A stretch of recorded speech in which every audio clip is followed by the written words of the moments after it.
Emejanto, Fanchentron, Ntron Benin, Bedemundo, Tolino Wow, et famille Tolivier, Mima Imende, Nimiton Jack Bonou, Mimon Semi Beroua, Moto de Voton, do Baï Gangpo, Bien Honpo, Mojami Solé, Joganto Mikwe Mimo Kudio, Benzen, Ouibe, à moi Wawe, Totok Bepo, mon Gokben, rappeur de Pepe, Dina Fonson Douci, Kabiam Memoa, Nadje, Dikan Keke, Medemaro Dakoi, Moto et Dogaga Diglele. Dès que le ton mon bordé go mon fait essayer de faire ça mais de na jeton nous même mon zimo kate mon kuvu mon voit to big pata ma we na me le peche ton tok benin ma drona zetrana mende e pon on fa nya bureau mais d'assemblée mon pan convlavo nous moto toli beni e mo zalo na fan de pe e na chene gba ou me tok we nous ma enu e zedran toli nous sou po mon yo gandiment mi pe mi de d'aller mais mon ja mon frère tu vas bien mon repon fan ouais nyo do gandi mais toli vite toli benabo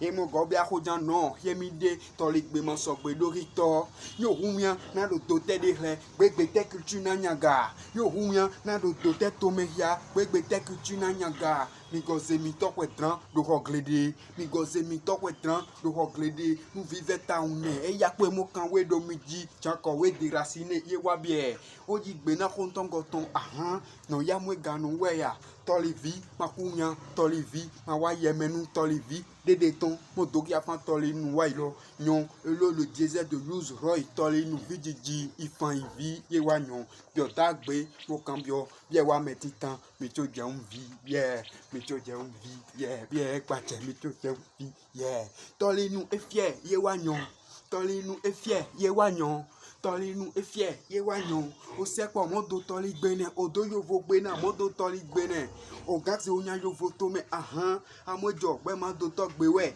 asede jando yo vo to me ne gbede mo na do awun ya un je se mi awun je na do yo vo se o yo vo ma se o e mo jan mi awun amo ina wa yo gbe to de ma u na nu nyu e de ma u zedaga de ma u gwa lo na de ma u no chocolate ko san po kaka je gbada nu gbe o ma gan de tegbe ton ase go yon nu hun gan yo ne ase go yon nu hun gan yo ne tai ha ma do nu komba e bi azogodo trongbe ne me no yi mo wa mo na lo o mi son po doze mi to nyaga mi son po doze mi gbe nyaga mi son po doze mi kuti nyaga kon do po me mi na no mo kwa lo do po we ti kon mi de asia game e mo je mi si ama yo se tenu sedo e me na jado ne ama yo se tenu kwa e me na jado ne no iwa plino po do dosin ha do toli gbe me e ma de bi e kre po fi baba jeje po mo gba fo na kleunde mo gagwa wa mo se gba kun holu tonton ta kun do rap toli me ene ma de